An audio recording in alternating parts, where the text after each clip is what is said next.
Good evening, and welcome to our latest Black Enterprise Economic Equity and Racial Justice Town Hall. I'm Earl Butch Graves, Jr., CEO of Black Enterprise. Thank you for participating in our ongoing series of conversations on issues of great urgency to every African American.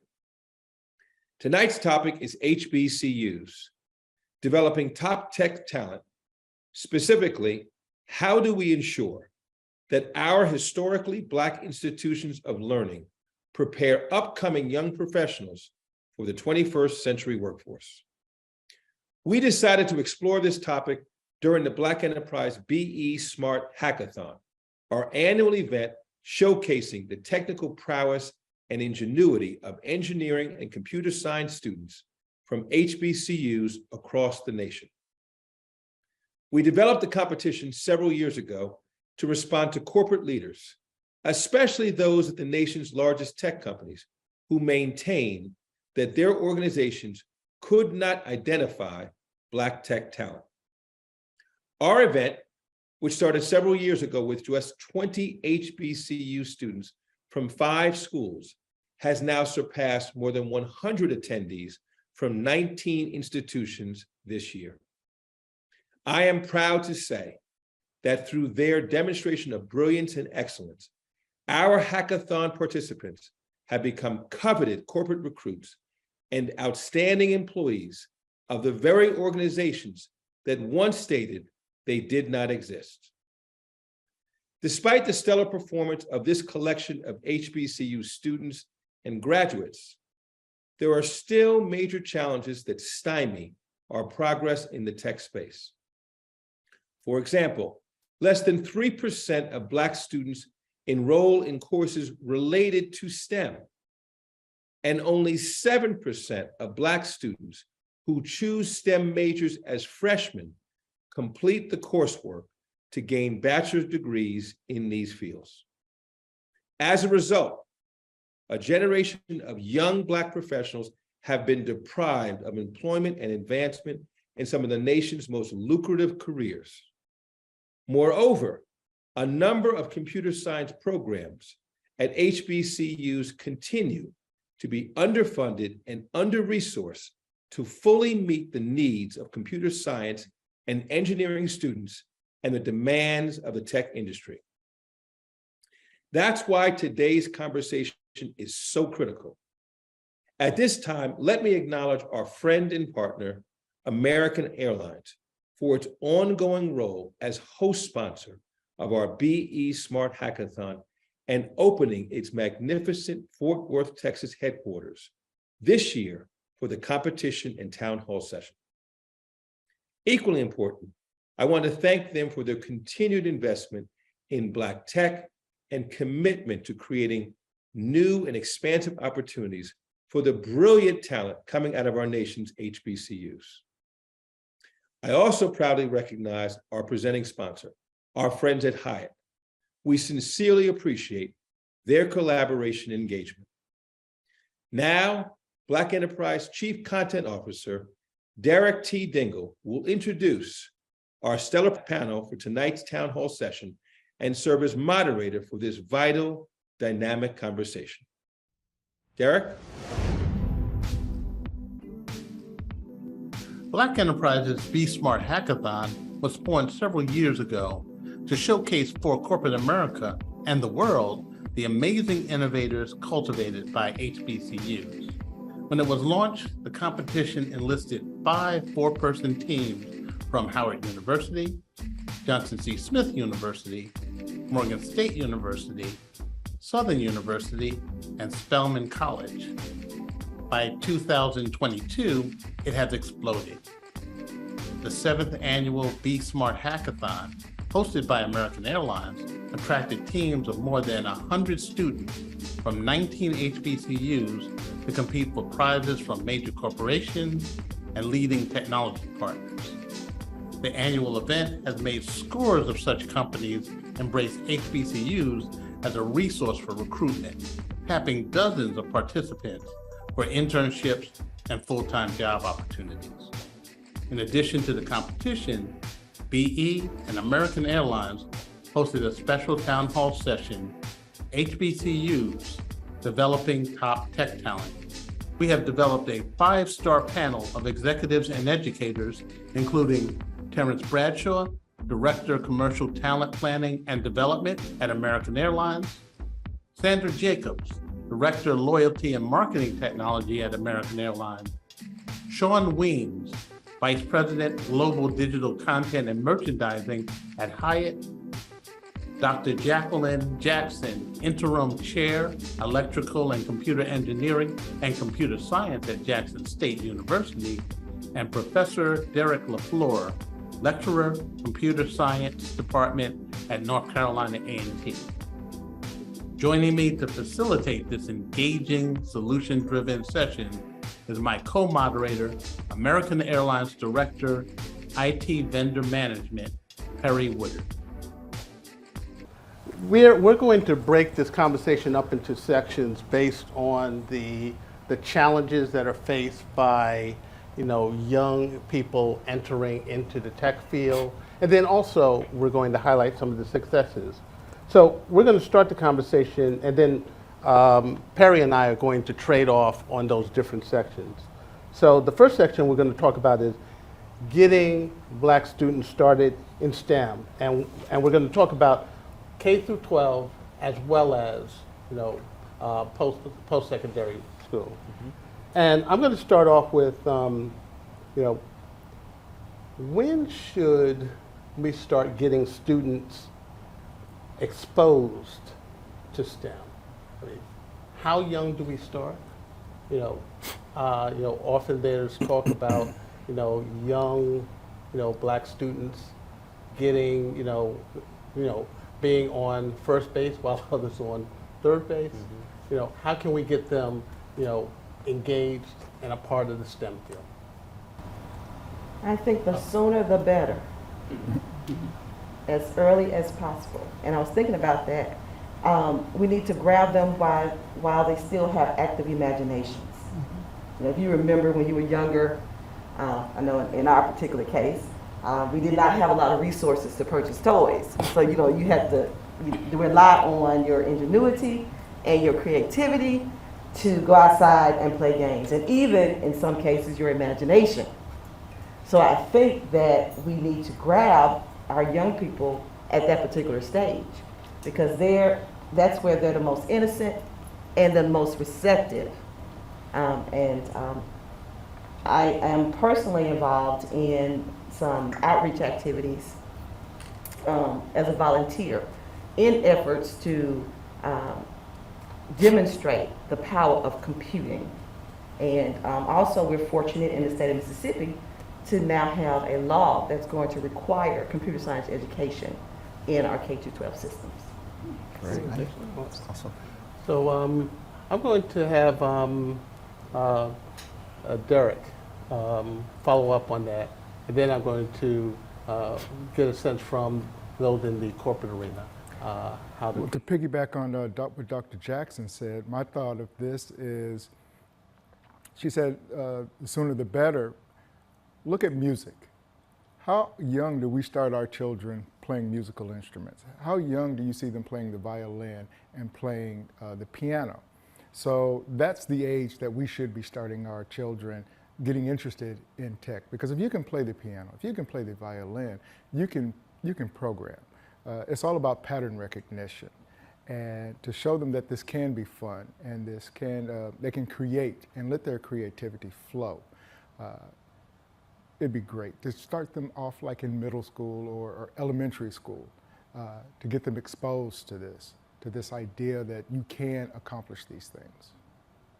Yeah, Derek, if I can ask Dr. Floor. Sure. When you speak of starting them as young as possible, as you guys have just did, in my household, no one is technically educated. So I wouldn't know to start my kids into the STEM program. So there has to be something else to energize me or to promote my kids to go down that path. And I'm not really sure how to do that. Any advice there? Well, I'm not sure if, similar background, not tech driven at all. Most of the folks in my house aren't tech folks, but we use technology everywhere all the time. And so what I've done with the kids that we interact with in elementary and high school now, is just make it plain. STEM is a fancy word for math, science, engineering, all of the things that you use every single day. I've had kids take your iPhone and let's take it apart. Let's understand how it works, why does it do the things that what would you like it to do? And get them excited about the possibility of, oh, I can do that. That's where you get more engagement there. So if you say STEM to some folks and it feels like unattainable. Engineering, things like, no, that's not something I'm comfortable with. But when you talk to them about making a telephone call, getting an app, counting change, understand things that bring it home to them, that's where we have a chance to reach more and more students and get them excited and empowered to join those groups. And I would like to also add, maybe it's not you, the parent, taking it to the kid, but maybe it's your child bringing it to you. So that way, if there are after-school programs that they can participate in and get them interested in the classroom, then they can go home and talk to their parents. Hey, we talked about coding, in school today, or we took apart something and put it back together. So them introducing the parent to STEM as well, and then getting the parent more engaged. But we have to do that with the programs like after-school programs and STEM being introduced in the classroom in the schools. Yeah, I agree with what's been said. I do agree that it's important for students and young people to get involved as early as often to start to establish kind of their 10,000 hours in any expertise, to become experts as soon as they can. What's interesting with STEM is that these opportunities open up availability for them to start their own businesses and become entrepreneurs, because there's opportunities, as we've seen with other cultures and other companies, where you can start your own company at a very young age through development and through programming. So the sooner we can get people, our young people, involved in it, the sooner they can be prepared either for the step into corporate or to do their own thing. And I think that autonomy and that empowerment is very important. Well, I want to personalize the question a bit, and I'm going to start with Sean. When did you catch the tech bug? When was that interest ignited in you, and how was it nurtured? I started for me in junior high. I was lucky enough to be a part of an honors program back home in Ohio. So they were deliberate in exposing us to technology and coding in particular. It was a long time ago now. So it was very basic, but we were exposed to it, just part of that extended learning program. And that's what really got me into recognizing how things are kind of put together on the back end from a coding perspective. And that's when I really kind of sunk my teeth into technology. Okay. Sandra, when were you introduced to technology, and how did that continue to be ignited in you to continue? Well, for me, it was basically after I got out of school and I started kind of it was my second job, because all through school and even when I started college, I was going to be a French interpreter. So totally off the technology skid, if you will. But I had a friend, and her husband was at a very small company. And she said, hey, he's looking for a computer operator. And I'm like, I don't know anything about computer operations. But she said, no, I think you could really do it. So I went in and I started on a Burroughs computer. I don't know that, again, I know I'm dating myself. But I started there and I caught the bug. And then I wanted to know more and more, and how do you program, and how do you move data, and just continue to go down that path of technology. So that's how I got started. Great, great. I remember Burroughs. I did some of my first stories on Burroughs. Sarah? What? As I mentioned, I wasn't a French interpreter, but marketing was where I was going to go. Straight business. I wanted to be in the marketing arena.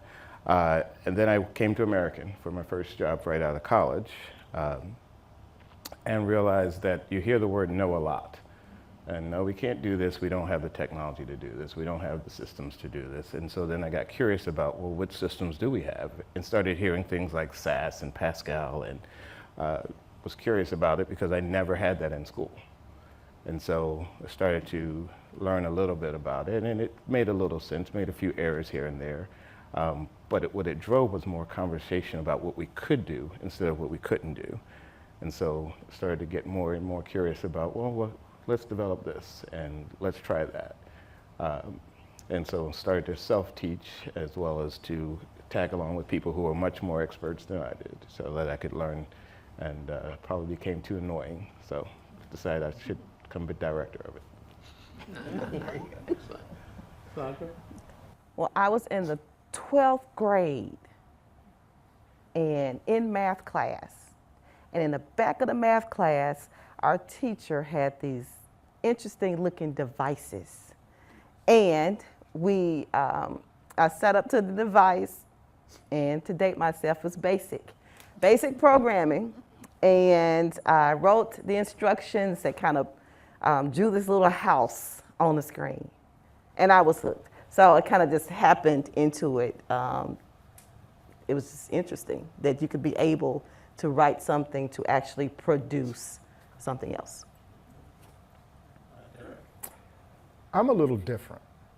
I was exposed to programming at an extraordinarily early age.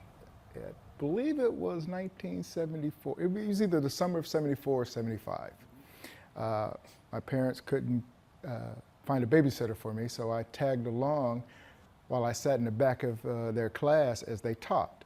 And my father was teaching this thing called Fortran.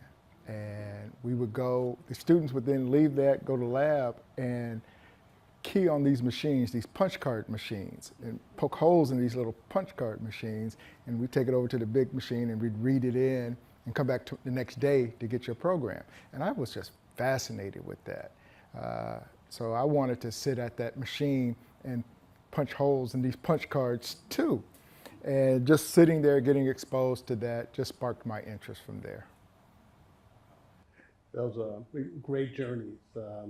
What's interesting is in our research, we found that there was a lot of interest in STEM, and that a number of students of color have been dissuaded from participating. Let me share some stats with you real quickly. According to a study by the Education Trust and Equal Opportunity Schools, 2 in 5 Black and Latino students say they really enjoy STEM courses and aspire to go to college. But less than 3% are enrolling in STEM courses.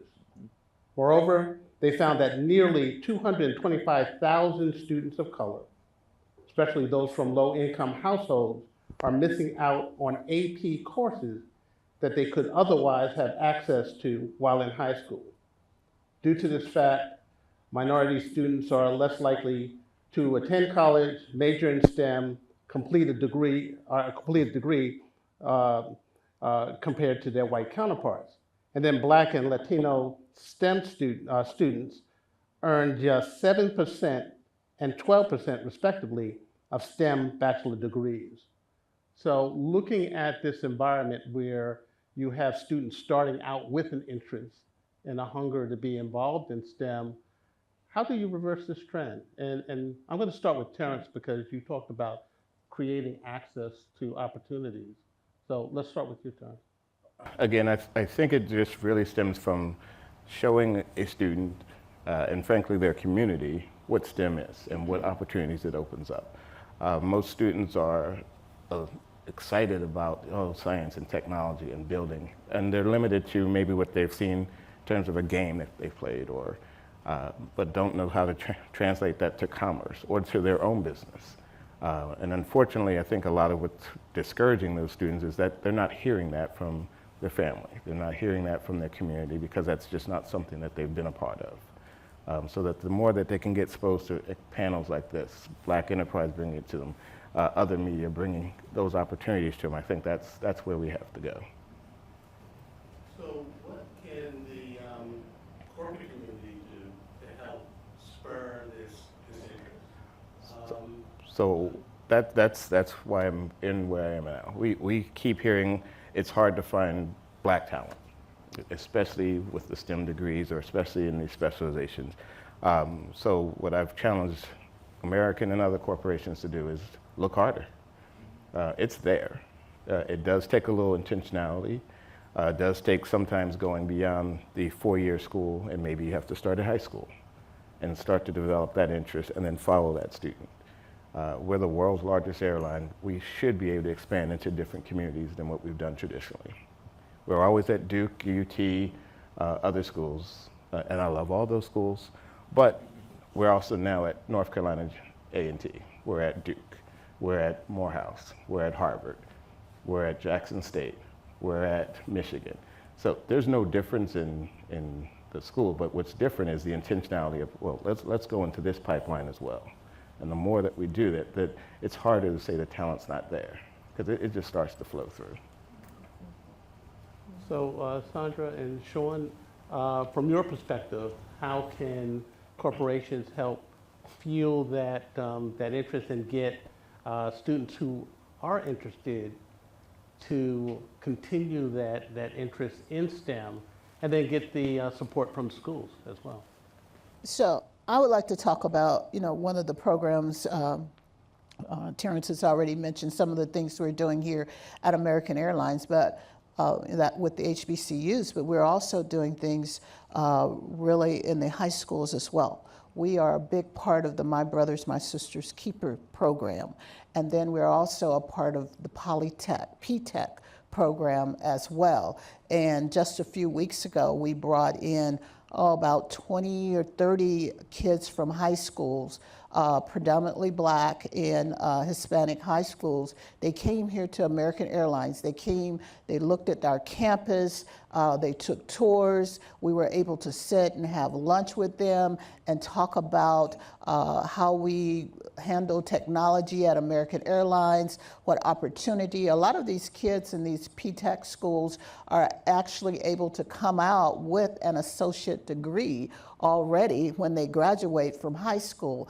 And we're opening up those doors here at American Airlines to be able to hire those kids and bring them into our organization and be able to mentor them and grow them in technology. So, I mean, American Airlines is doing that. And we've started this program probably in the last 2 or 3 years, but it's awesome. And I think that, if that could catch, if other corporations could just catch that as well and start working with them at the high school, at the junior high and elementary level, that will give that enticement for them to seek out technology as they move forward in their schooling.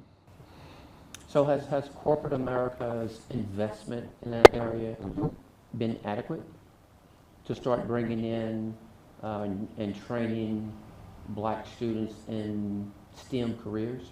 Has it, I'm sorry? Been adequate? I don't think it's adequate. I think we are starting and we are being intentional, as Terrence said, but it's not adequate yet. We have to continue to be intentional and continue to reach out. We're working with one high school. There are multiple high schools out there that we could work with. There are multiple junior high schools that we could go into. But it's finding the volunteers to do it, right? I mean, we have to do our day job as well, and also finding the time to volunteer. But we also, as volunteers, have to be intentional and want to reach out and want to help mentor those young people. And speaking of being intentional, so one of the things that we look at Hyatt is how we write our job descriptions. What we found out is that the requirement levels a lot of times will disqualify people who weren't given opportunities to get that level of experience. So we take a look at our job descriptions to say, do we really require that level of experience, or are these positions where we can train people up and kind of help them evolve versus requiring 5 to 10 years or requiring 3 to 5 years out of the gate, where we can take people who may be a little bit more junior and start to get them into those roles earlier on than before. So we're very diligent on how we look at our job descriptions, how we write them, and what are our requirements so that we can get people in who may have been overlooked in the past. Just to touch on K-12 for a bit. Dr. Jackson, Derek, with Jackson State and North Carolina A&T, what do you do in terms of partnering with, say, middle schools or, secondary schools to, get them along the way in terms of STEM and increasing the numbers that are engaged in the tech field?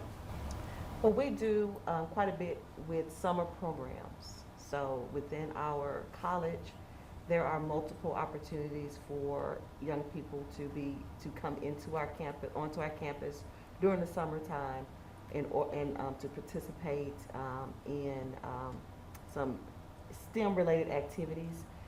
This past summer, within our department, we offered 2 summer programs. One was specifically focused on digital forensics. So we're introducing them to security. And then we've been working with some young male students for quite a bit from our neighboring junior high school. At North Carolina A&T, we have several programs that we are engaged in. One, we've just opened up a middle school, a STEM middle school, starting at the 5th grade. We also have a pre-college school for high school students. And while they're going to high school, they can actually come to the college and take college courses. So when they graduate high school and enter into college, they'll be a junior. Also, during the summer, we have a cybersecurity camp that we open it up to kids in the 8th, 9th, and 10th grade to get them exposed to that. And for those who have graduated high school, we've partnered with Meta, and we have a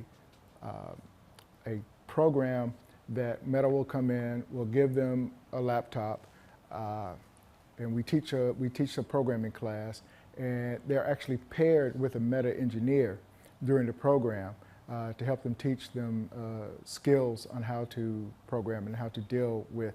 And they also do interview preps. They also go over your resume, how to write a effective resume. And so those are some of the things that we're doing at North Carolina A&T. Excellent, excellent. I want to talk to you guys a little bit about the effectiveness of the corporate relationship with the HBCUs. Obviously, for me to make an investment, I need a return on that investment. And I need a return within a certain timeline, okay? So do you feel the corporations are actually putting forth the right value in trying to bring in black talent to the corporations? Or is it a case where if I don't see a return on my investments, I'm going to actually stop making those investments? Although you're going to get me going here. This is an area I'm very passionate about, and I've had discussions with our CEO about this. This is a for-profit business, obviously, so seeing a ROI is important. But ROI comes in many different forms, and it also relies on the I. We have to invest.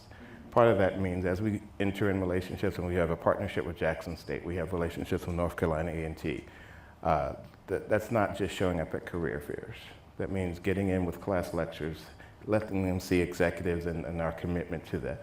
Part of what makes HBCUs special is the community. And so if we're going to engage, then we need to be a part of that community. So we do bring folks into our campus. So last week we had Jackson State athletic director, the president on campus, and people were going crazy because, oh, wait a minute, that's my president there. And it was amazing because I got lots of emails afterwards. But what we're getting out of that and the requirement that we have from this is, yes, we're going to hire some students. We're going to commit to 2 internships, and they're going to be qualified students. But in order to gauge qualifications, we need to be engaged in those classrooms. We need to be able to talk to professors candidly about, this is what we're looking for. Are you teaching that? When I came out of Morehouse, I did not have great Excel skills. Yet the job I was doing, everyone else was exposed to that already. So being able to come back and say, hey, are you guys teaching R? Are you teaching Python? Because we're looking for those skills. And working with professors to develop that. Well, if you don't know it, wait, I've got guys that I hire here, we'll send them that way. And let's talk about how we use that. We have some students who have recently graduated, and we start engaging with them, most of them feel like they're being voluntold, but they enjoy going back to campus, don't you? Say yes, say yes. Say yes, say yes. But it's an opportunity to actually bring the computing to life. This is what you're learning in school. Here's how we're using it in the corporate world. Excellent, thank you. And I'm glad you said that. Because I have an ask. I've got somebody to send. Great. There has been I think, an increased development since like the George Floyd incident. I feel personally that that will die down over time. What's your feelings on that? I feel it will die down if we are not intentional in keeping it in the forefront of our leadership. I've had those conversations with our previous CIO, Maya, and with our current CDIO. And yes, those are, what you're feeling is probably the same thing a lot of us that are in the Black community here at American Airlines and maybe across other corporations are feeling. Hey, there was this real heightened, we went up this mountain really, really fast, and what happened with the George Floyd and all of those things, we were just really, everybody wanted to understand the Black experience, and we were just trudging forward. And now you kind of see a little slowing of that going on. And unless, like I said earlier, we are, as the leaders, are intentional about keeping that in the forefront of our leadership, then yeah, it will die down. But I think we have the ball is rolling, and we are bringing in and working with HBCUs and bringing in great talent and with these and young people with awesome energy. I mean, I'm just amazed at the energy that they have. And I think if we are supportive, those of us that have been here, that are really wanting to see this move forward, we've got to support these young people in their energy, because that's the thing that has to happen. And I'll leave it right there. Sorry, I'm passionate about that. So one of the things that you said there was that you were looking for a return on your investment. Yes, sir. What I've seen most corporations do, what they call investing, is getting a couple of employees, flying them down to the school, and having a table at the career fair, collecting some resumes, and then saying, we can't find people. We've invested there, and we're going to pull out because we can't find that. What I would like to challenge corporations to do is change what they view as investments into HBCUs. And for instance, offer internships to freshmen and have a program where you then nurture these freshmen from every summer. You're in our program, you're going to have an internship. If you're successful, you'll have one in your sophomore career, you'll have one in your junior career. You graduate, you have a potential for a frontline for a job. And that would give you a pipeline for some talent there. So if we change how we're investing and what you view as a return on your investment, we could make this a very successful partnership. Excellent, thank you, sir. And I'd like to add something. Right after George Floyd, the phone started ringing off the hook because people were wanting to get in, and they will always say, well, tell us what you need, tell us what you need, tell us what you need. But on the heels of tell us what you need, ROI came up. But we have to see a return on our investment. And so it's easy to distinguish at that particular point the motives of a corporation, because you have to realize the demographics that you're working with, and that ROI may not be seen in year one.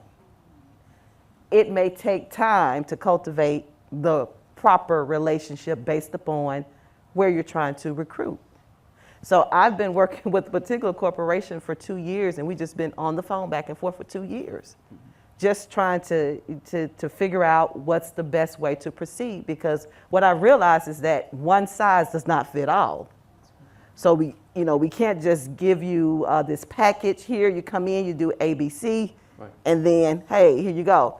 It varies. So what we do on our campus is to sit down with corporations who express an interest, and we cater we cater a program that we feel is going to fit and that's going to benefit both the corporation as well as our students. And so after 2 years of talking, we eventually came up with an idea to do a hackathon. So it was like, we'll host it. You just provide us with the mentors. And we did it virtually, and the results were absolutely amazing because, we didn't tell them anything because we were trying to figure out how to do this thing. That was the main thing. How do we really do this? So we just told them to show up Saturday morning. And when they showed up Saturday morning, we said, here's your topic. And we gave them till Sunday evening to come up with something. And when they started to present, it was absolutely amazing.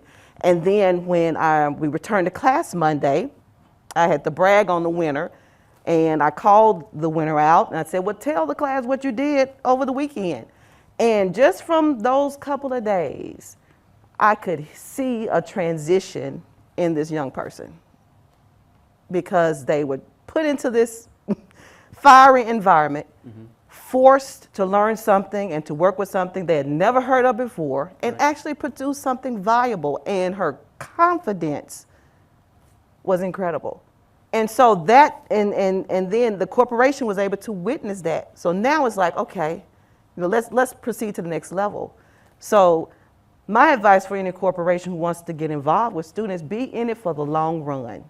And if it does not work out after week 1, don't give up. Just continue, because you have to find that match and you have to find what works for that particular environment. Yeah, I'd like to expand upon that. We talked about the investment, corporate investment. Should it be more expansive? Actually, recently the HBCU Week conference reported that 82% of HBCUs are broadband digits, and that there's a need for greater infrastructure, labs, what have you, in order to bring students up to the competitive level. So how does that translate into corporate investment and corporate partnership, as we're talking about? Right. And I'd like to start with you, Dr. Jackson, but I'd like all the panelists to jump in. Well, one example is one of our partners in Mississippi actually set up a lab.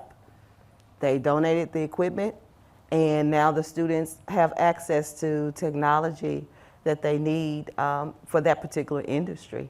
So I think that's one avenue that a corporation could think about, that donation in that particular aspect of helping to upgrade facilities. And now we're becoming more cloud-based. What about access to some of those services that we could in turn use in our classrooms? So I think that there's opportunity there for that type of investment. Derek, then I'm going to go to... What I would love to see corporations do, our children come to school with things like Chromebooks and iPads. These things that you could use at a high school level to do work. But when you get into college, and I'm requiring you to download Microsoft SQL Server, I'm requiring you to download Eclipse or PyCharm or any of these IDEs in order to get the work done, those Chromebooks aren't going to cut it. And they come in behind with technology for their support. It would be really nice if we could get, donations or a way for these students to be able to acquire the materials necessary to be able to be successful in this age that we're in. And that's North Carolina A&T, the leader, one of the leaders among HBCUs in the, as it relates to tech. And I don't want to give Jack the stage rush, I don't want to, but you're talking about the leadership of HBCUs that need that type of infrastructure, need that type of upgrading their facilities. So schools that are not even close to your area in terms of the level of investment are further behind, and that creates some challenges for students to be competitive, in the job market. And I just want to add that COVID really showed us that we were making the wrong assumptions, because surely a computer science student will have access to a device so they can log in to their Zoom class. And it was like, no, that is not the case. We have college students who could not complete classes during the height of the pandemic because they did not have access to the physical resources or network resources in order to log into their classes. So many assumptions that we make about our students, that's just not true. So, Sean, Sandra, and Terrence, we're going to challenge you to solve this problem. No, so I can speak from a Hyatt perspective, and one of the things I'm most proud of with Hyatt after the murder of George Floyd, we started this Change Starts Here program. And it's really been baked into the goals at the highest level of leadership to really pay attention to who we promote, who we hire, and how we spend our money, right? Who our partners are. So the money is getting spent, donations are being made, but now leadership has been challenged on where do those dollars go, and it's baked into their goals. So their success within the company is now dependent on them reaching those goals with whether it's requirements on who we hire and how we support it and where those dollars are spent. So I think if more corporations bake the initiatives and kind of put their money where their mouth is and made it part of the success of their executives, that would help the companies kind of trickle down from there and support broader initiatives. And we think we're doing that well at Hyatt now because of that. Yeah, I would echo that. It's one thing to want to do the right thing and to do the thing that makes you feel good about a tragic event. It's another thing to get from talking about placement to pipeline. And what we need is more pipeline. So pipeline means intentional investment, and investment is dollars, but it's also time. So requiring executives, leaders to spend time. One of the things we've done this year at American is similar to what Hyatt has done. Part of our bonus structure is tied to what are you doing to support diversity, equity, and inclusion? What are the things that you personally have gotten involved in? And if you don't have a certain number of those activities involved, well, it may affect your pocketbook a little bit. But that's investment. And what it also leads to is the time nature. Investments won't happen right away. There's very few stocks you're going to get a 30, 40, 50% return right away. But once you start putting a little bit in, then seeing a little bit of return, you're apt to stay in that and see more return or do more to support that return happening. And that's what we're looking to try to do here. I would like to look at it at a different angle and saying we do a lot of work with the big technology companies like Microsoft and IBM, and I could name several. But what are they doing when you talk about equipment, laptops, and things of that sort?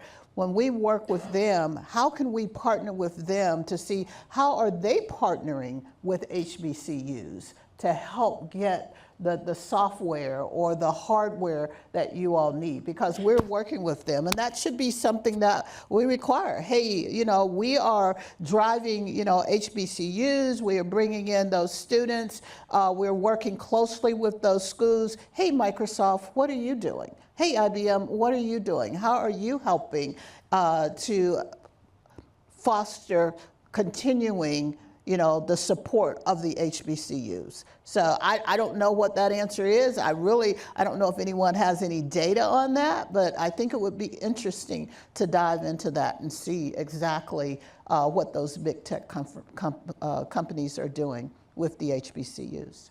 Well, we're actually a part of the Grow with Google program, and it's more geared toward professional development. So we have access to workshops as it relates to several different topics that students, on information that students would know before entering the workforce. And then we have also received Google Career Certificates. So students will have access to go online to study topics that are not necessarily covered within our particular curriculum. So, Derek, is your North Carolina A&T a part of a similar program with the Big Tech? We are partners with the computer science department.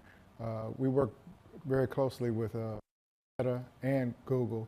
And one of the things that we do is every semester we exchange a faculty member. So we'll get somebody from Google to come in and somebody from Facebook to come in, and they'll teach our classes.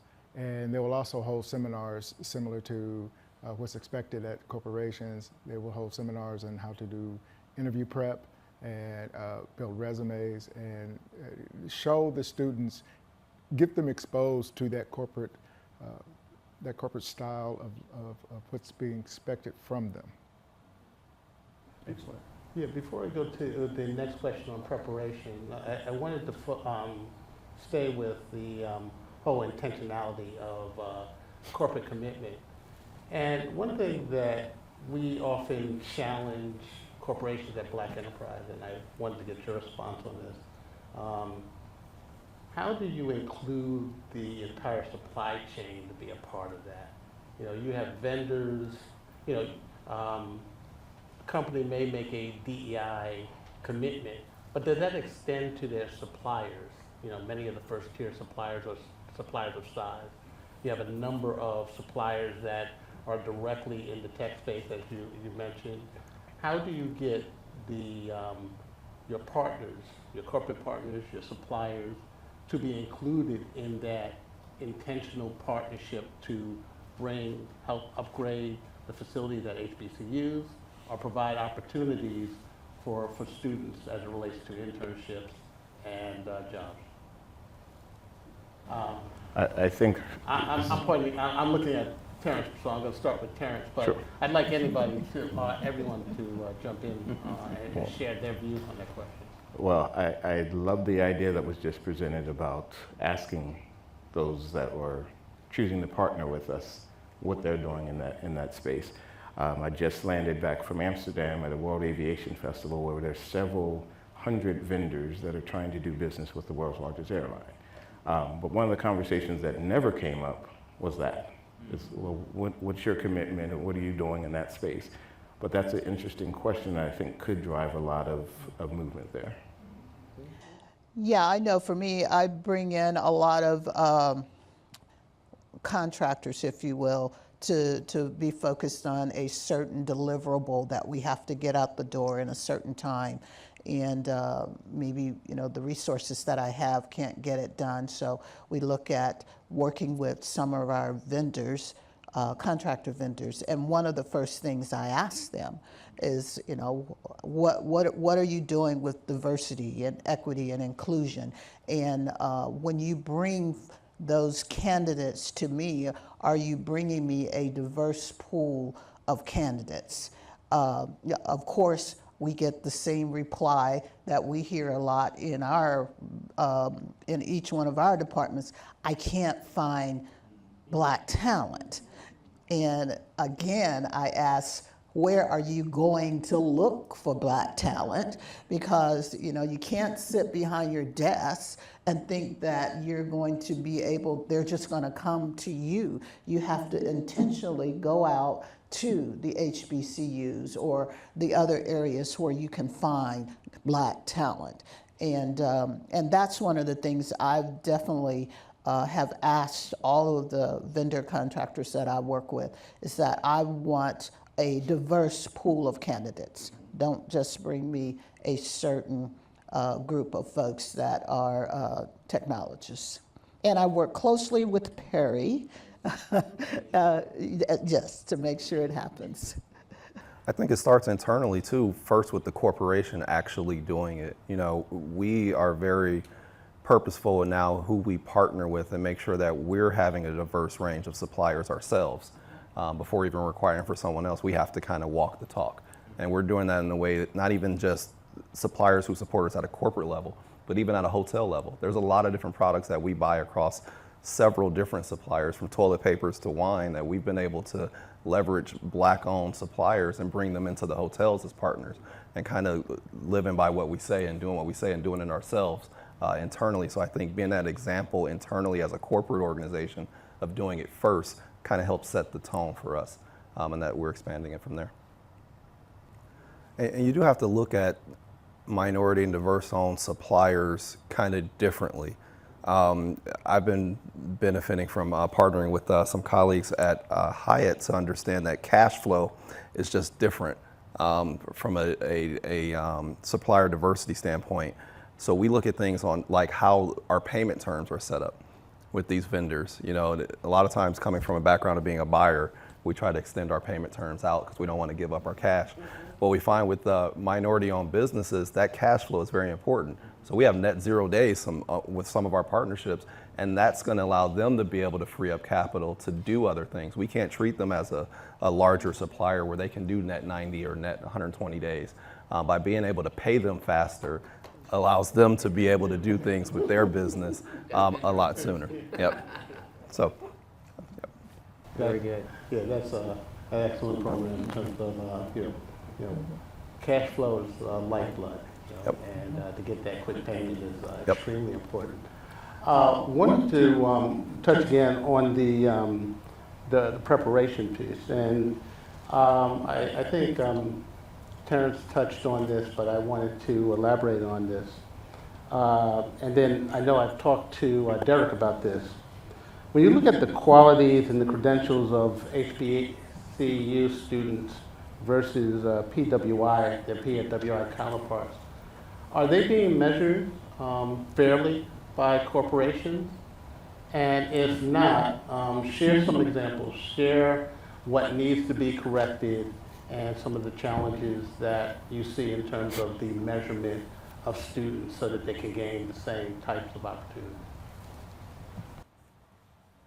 That is a very complex question.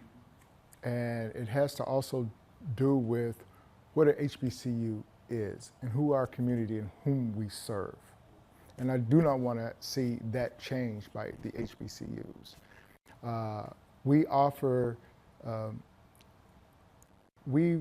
our community that we serve, we allow students to come in that don't meet the credentials that a Stanford, that a MIT, that a Michigan State will have.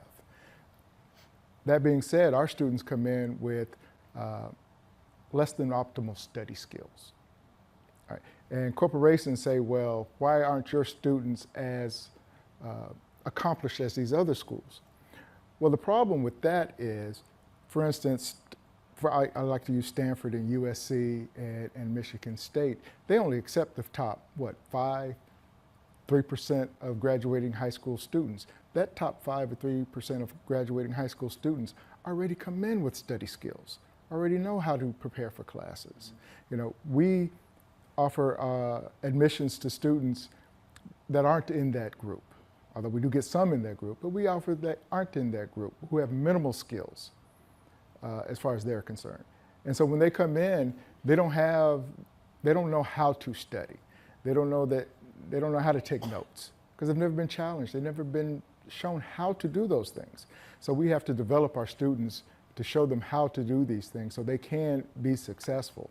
And to sit here and for corporations to look at these PWIs versus our students and judge them on an equal scale is improper. So having said that, well, before I go to Terrence and the panelists on the corporate side, I'd like Dr. Jackson to answer that question in terms of the evaluation of potential interns, employees, and how is it measured from your vantage point? Well, from my vantage point, I would suggest not just looking at a number, such as a GPA. Many corporations set, a minimum value. So your GPA has to be at least 3.0 before you can get to the table. Oftentimes, there's a backstory for many of our students. And oftentimes, they may be eliminated from consideration because they don't meet that minimum qualification. But I want to encourage corporations to consider looking at the full picture. It could be a non-traditional student who has family obligations. We've had single parents as our students. We've had students who've had to care for their parents. So it's more than just a number. And oftentimes, as we're talking about STEM and preparation, and there may be some gaps they can start real low, unfortunately, and have some bumps along the way, but begin to turn things around. And I've seen stories about how students who once struggled, they come, come into the office. We do our traditional advisement. We pull up the transcripts. We're making recommendations, and then you see the GPA. And so I intentionally go beyond that number, and I start to ask questions like, "Why are you doing this? What are your aspirations? What are your goals?" And once you just begin to talk to somebody, and you hear their passion for fields such as engineering, and realize that there's some potential here, but maybe we need to intentionally craft something different for you. And I had a young man who came in. He was struggling in classes. But when I began to ask him, "Why are you interested in this particular field?" And he began to tell me from a young age, "I used to." And he began to talk about the things that he would take apart and that he would explore, and how he loved doing this and loved doing that. And I realized that this particular individual had a passion for engineering, but he was just struggling academically. What can I do? The first thing I did was say, "Hey, we're going to try this semester, but I want you to come by this office every week, and I want to see you every week." And sometimes he would come by the office, he would just wave, "Hey, I'm okay," or he'll come by the office and he'll sit down and he'll rant about something going on in class, and I could not help him with those topics, but I just listened. And then we also got him involved in a research opportunity, and we paired him with a professor, and we say, "Hey, you go to this lab and you work on ABC." And he began to do that, and his grades turned around, and he graduated undergrad, and he just finished his master's degree in engineering, and he's getting ready to head off to a major corporation. But this was a young man who was would not have been considered initially. So I would encourage just going beyond that number. And that's also going to take relationships between the corporations and the faculty, where you can say, "Hey, I see this resume, but this number, what's going on about this student?" And maybe we can have additional conversations, and so that you can see past that initial filter. So in terms of the evaluation process, the stories and the journeys we just talked about, can that be taken into account? And if so, how can that be more part of the structure in terms of recruitment? Absolutely can be taken into account. And to answer your initial question, should someone from a PWI or HBCU be evaluated the same? Yes, they should. Their potential to perform, that's what we're looking for. We train people, as you mentioned with Hyatt, there's a training program that happens. There's a training program that happens with most jobs in corporate America. The thing that might be different is the access that students have prior to getting to that interview. And so what we've forced anyone who has a power to say no right now is to go through a training on how do you evaluate talent? How do you evaluate potential? This is the first year we've done that, but I've made it a point that if you're going to go out, virtual interview, in-person interview, anywhere that you could potentially say no, I want to understand, do you have the idea or an understanding of potential? So I could see that 6'7" offensive lineman who goes to Jackson State and see more than just what's on the paper and that he doesn't have an internship, but have that conversation with him and say, okay, this guy can get it. I just may need to spend some more time. I love the work that Tomias is doing with students when they come in, not only from getting hired, but from the interview stage. Here's how you do an interview. Here's what we're looking for. Do you have that? Again, it's sometimes a difference in access, but I don't want it to be a difference in the barometer that we measure talent, because we don't want to set people up for failure either. And that, well, you only made it because you're black, or you only got selected because, no, you made it because you're qualified and you have the same potential to perform as this person who has different access. And I think Dr. LaFleur, Dr. Jackson, the HBCUs obviously are doing a very good job of technical training for our individuals. Hackathon, other things, and Young Blacks are in professional proves that. Are the HBCUs doing anything to prepare them for the political environment, for the unconscious bias that they will face, for the interaction with white corporate America?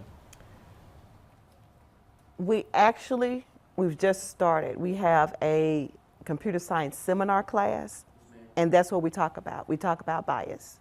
And that's been a recent conversation on our campus, because I had a conversation with a recent graduate who ended up in an organization where the majority of his team did not look like him.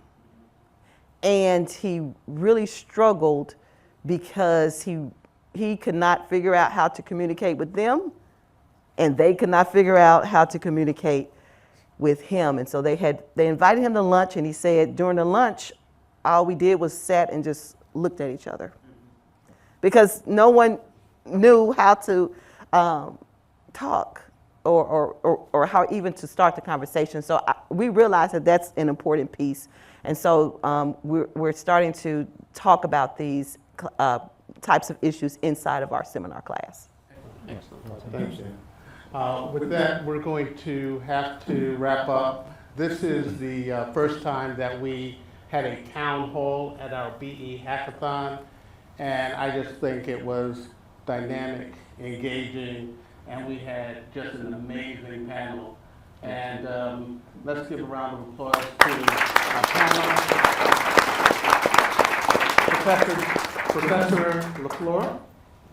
Let's give him a round of applause. Dr. Jacqueline Jackson. Terrence Bradshaw. Sandra Jacobs. And Sean Wings. I'd also like to thank Hyatt for being a sponsor here. Tyrone, thank you for those comments. They were extremely powerful, and they were very welcomed and needed. I'd also like to thank American Airlines. I don't know if he's in the room, but also I'd like to specifically thank Tamias Davis for all that he's done in putting this together. And I cannot end without giving a rousing applause to my partner in good, Perry Woodard. He did an amazing job as the co-moderator of this session. Thank you for being a great audience, and enjoy the rest of the hackathon. Thank you.